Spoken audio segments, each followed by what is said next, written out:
G'day guys, Duckville with you here today. We are going to have a look at, this is going to be like a 3 game series. It's not actually like link games or anything like that. This is purely just going to be 3 replays all on the same topic. This is going to be, we're going to have a little bit of an analytical look at the TvP matchup, and specifically looking at mech play for Terrans, and as to why or why not Terrans don't actually really do this anymore.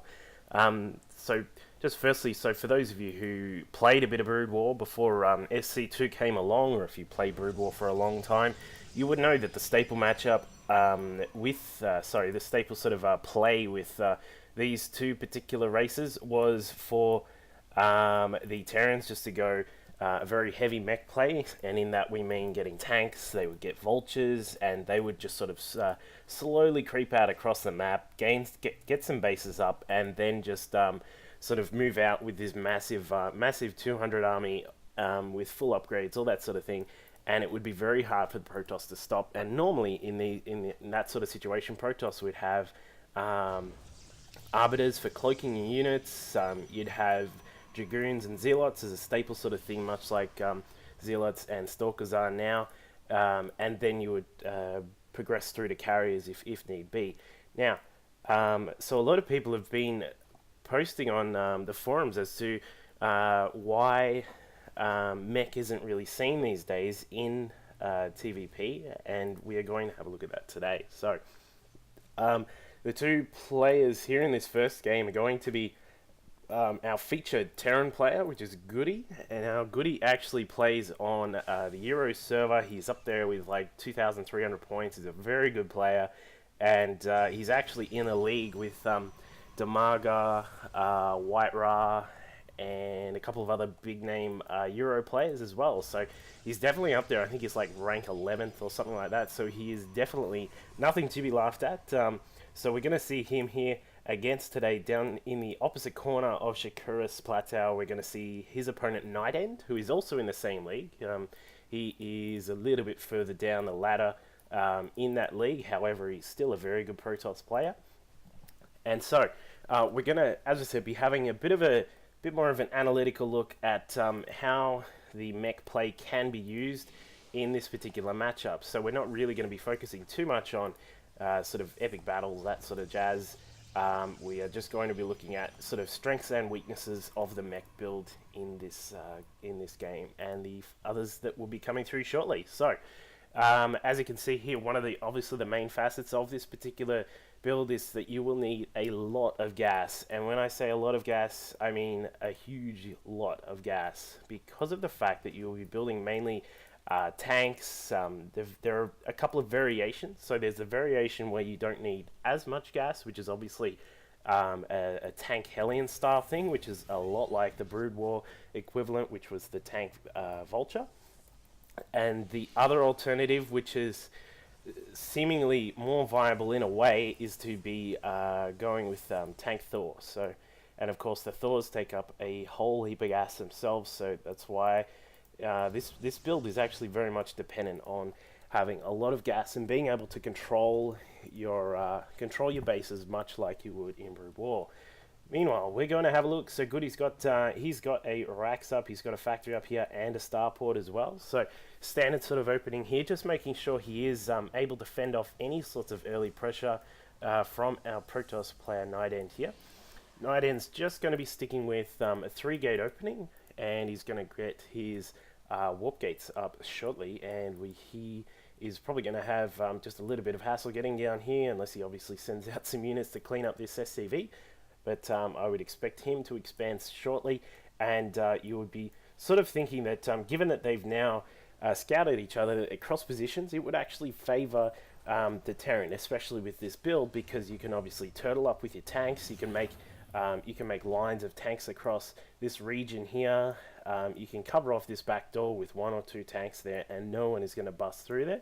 So we'll have to see what happens with that. But we've got a first tank out from GoOdy. He's also got his siege tech on the way. One of the big things, of course, is to get the siege tech as quickly as possible without actually sacrificing any early defensive means that you have. But obviously with these particular positions, now this is why this sort of favors GoOdy in his play with Mech is that because he's cross positions, it actually takes a lot longer for Night to get across the map and actually put any sorts of harass on him. So um, now GoOdy's going to control the Zelnaga Watchtower here. Another great thing to do when you, especially on cross spots, so you can actually get a fair bit of warning when your opponent is actually coming across the map.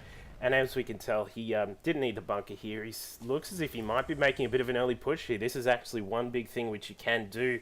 As sort of, it's more of an opening, but also like what I would like to call a transition for guarding an expansion. So what he's going to do, I would suspect, is put down a command center here whilst actually moving out and trying to take out, just put some pressure on the front of Nightend's natural. It looks as if he is certainly doing that here. So he's got 3 tanks and a whole bunch of Marines, a couple of SCVs along for the ride as well, and we've got a medevac and a Viking for support. So he's going to use obviously the medevac for healing up the Marines and the Viking for scouting and also for countering any sorts of air opposition he might find. But here we go. So he's moving in here. This is obviously the first sort of powerful part of this build, is that given the range and the actual firepower of the tanks, you can put up a little bit of harass early on in terms of making sure that your opponent does not have any way they can move out easily. And not to mention the fact that if you can actually start creeping up, you can get way ahead on top of their actual expansion and then actually put a lot of damage here. As we can see, we've actually lost a lot of probes here. We've got 3 probes down so far, and it looks as if he's going to lose a pylon and an assimilator here.